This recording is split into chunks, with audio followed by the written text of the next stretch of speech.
အားလုံးပဲမင်္ဂလာပါ MK channel မှာပြန်လည်ကြိုဆိုပါရခင်ဗျာဗီဒီယိုလေးမစခင်ကျွန်တော်ရဲ့ channel လေးကိုကျေးဇူးပြုပြီး like and subscribe လေးနှိပ်ပေးခဲ့ပါဦး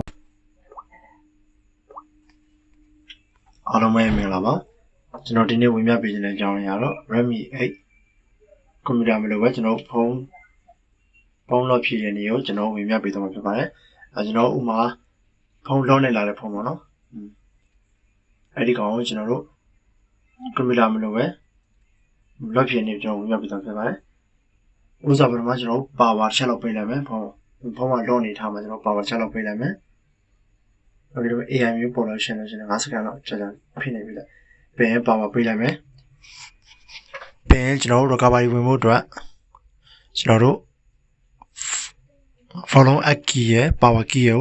ကျွန်တော်5စက္ကန့်လောက်ကျွန်တော်စုံနေလိုက်မယ်ခဏလောက်နှိပ်လိုက်မယ် okay ခဏနေရနဲ့ကျွန်တော် logo ပေါ်ပြီးဆိုတော့ကျွန်တော်တို့ power နှိပ်တဲ့ key ကိုကျွန်တော်လွှတ်လိုက်မယ်ပြန်အတန်ချဲတဲ့ခလောက်ပဲကျွန်တော်ဖိထားလိုက်မယ် okay ခဏနေရနဲ့ကျွန်တော် recovery လေးရောက်သွားလိုက်မယ်အဲ့ကျရင်ကျွန်တော်ပြန်လွှတ်မယ်ပြန်ကျွန်တော်တို့အတန်တိုးချက်ခလုံးနဲ့ပဲကစားလို့ရရနော်ပြီးရင်ကျွန်တော် power key နှိပ်ပြီးလိုက်ပါဥမာ collagen နဲ့ဥမာစာသားရလို့ရှိရင် power key နှိပ်ပြီးလိုက်ပါwhite data ကိုနှိပ်ပြီးလိုက်ပါပြန်အပေါ်စာသားပဲ white off data ပြန်အောက်ကိုနဲ့ချက်ချမယ် confirm ဆိုတာနှိပ်ပြီးပါ power နှိပ်ပြီးပါ okay အဲ့ကျရင်ကျွန်တော်ဖုန်း data အကုန်ပြတ်ပြီဗျဟုတ်ဖုန်းလော့တယ် okay ခဏလောက်စောက်ပြီးပါပြန်ကျွန်တော် back to main menu ကိုပေါ်သွားပြီဗျအမ data white successful ဆိုပြပြီအဲ့ဆိုအဆင်ပြေပါပြီ okay ကျွန်တော်အားလုံးဒီမှာတတိထားမယ့်တစ်ချက်ကကျွန်တော်အဲ့လိုမျိုး recharge ချပြီးလို့ရှင်ကျွန်တော်ပြန်ပြီးတော့ reboot ပြန်တက်လာတဲ့ခါကျရင်နည်းနည်း Redmi logo မှာတစ်ခါလေးကြားလို့ရှင်လဲ MIUI မှာအဲ့ MIUI logo မှာကြားတော့ပါဗျရပါစိတ်မပူပါနဲ့အကယ်အဲ့လိုမျိုး logo တက်တာနည်းနည်းကြာမယ်ဆိုလို့ရှင်ကျွန်တော်တို့ဆက်ကိုနည်းနည်းပါဝါကို10စက္ကန့်ဖြစ်ပြ5စက္ကန့်လောက်ဖြစ် okay ပါဝါကိုကျွန်တော်တို့ reset ချပြီးတော့အဲ့လို reboot တက်လာတဲ့အပြင်ကိုအဲ့ logo မှာကြားတဲ့နေရာမှာကျွန်တော် power key ကို5စက္ကန့်10စက္ကန့်လောက်ကျွန်တော်ထပ်နေလိုက်ပါအဲ့ကျနောက်တစ်ချိန်ပေါ့နော်နောက်တစ်ချိန်ကျွန်တော်နောက်တစ်ချိန်ကြားလို့ရှိရင်အဲ့လို logo တက်တဲ့ကပုံမြန်ပါလိမ့်မယ်ဟုတ်ကဲ့ကျွန်တော်ဒီစမ်းပြပေးတာတော့ Redmi 8လေးပါတခုတည်းရာမှာကျွန်တော်တို့အကယ်၍ကွာမိမိဖုန်းကိုreset ချတဲ့ခါကျလို့ရှိရင် MIUI account တွေပါအကယ်ရှိခဲ့မယ်ဆိုလို့ရှိရင်တော့ password သိရပါမယ်အကယ် password မသိဘူးဆိုလို့ရှိရင်မိ account ချနိုင်ပါလားဗျအဲ့ကြလို့ရှိရင်ကျွန်တော်နီးစပ်ရာဆိုင်တွေမှာမိ account သွားကြော်ရပါမယ်အကယ် password သိတယ်ဥပမာ single သိရဆိုလို့ရှိရင်တော့မိမိဒီ forget password နဲ့ပြန်ယူလို့ရဗျဟုတ်ဒါတော့ကျွန်တော်တို့ဒါသတိထားမယ့်အချက်လေးတို့ကျွန်တော်ဝင်ပြပေးတာပါဟုတ်ကဲ့ MIUI မှာကျွန်တော်ခုဒီလိုမျိုးကြာနေဗျအဲ့ကြောင့်ရှင်ကျွန်တော် power key ကိုကျွန်တော်ခဏနေပြီးနောက်ထပ်တစ်ခေါက်ပေါ့နော်okay ကျွန်တော်တို့ power key ကိုကျွန်တော်နည်းနည်းကြာဖိပေးလိုက်တယ် okay 5စက္ကန့်ပြီးကျွန်တော်10စက္ကန့်ပြီးပေါ့ဒီအရေးကြီးကျွန်တော်ဒီ MIUI အနေနဲ့ကြော်အောင် okay ကျွန်တော် power ပေးလိုက်မယ်ပြီးနောက်တစ်ချိန်ကျွန်တော်ပြန်တက်လာမယ်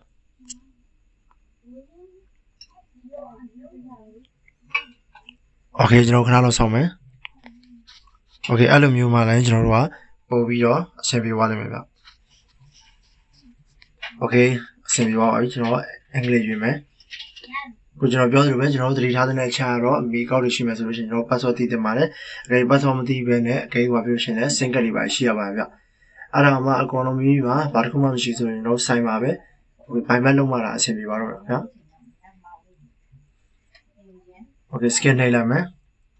okay AI ရောပိတ်ထားရနော်ကျွန်တော် scan နှိပ်မယ် okay ဒီအဆိုလို့ချင်းကျွန်တော်တို့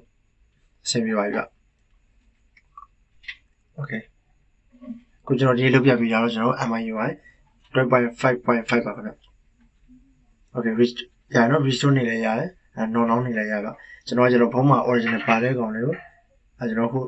ဒါလို့ကျွန်တော်ပြတဲ့အတွက်ကျွန်တော်တို့ restore မလုပ်တော့ဘူးဗျနော်ကျွန်တော်လုပ်ပြတာကျွန်တော် MIUI 12.5.5 okay Redmi 8လေးပါကျွန်တော်ဒီကောင်နဲ့ model 2ရဲ့ကောင်ဆိုလို့ရှိရင်အကျိုးရှိမယ်လို့ကျွန်တော်ပြောနေပါတယ်ကျွန်တော် channel လေးကိုလည်း like and subscribe လုပ်ပြီးတော့ကျွန်တော်တောင်းဆိုပါရစေအားလုံးပဲကျေးဇူးတင်ပါတယ်ကျွန်တော်ဒီနေ့ဝင်ပြပေးတဲ့အကြောင်းအရာလေးကလူချင်းမျိုးတို့အတွက်အသုံးဝင်နေဆိုလို့ရှိရင်ကျွန်တော်ဗီဒီယိုတွေကကျွန်တော်ဗီဒီယိုတင်ပြရလို့နေပါရမယ်အားလုံးကိုကျေးဇူးတင်ပါတယ် like and subscribe လေးအားပေးပါအောင်လို့ကျွန်တော်တောင်းဆိုပါရစေ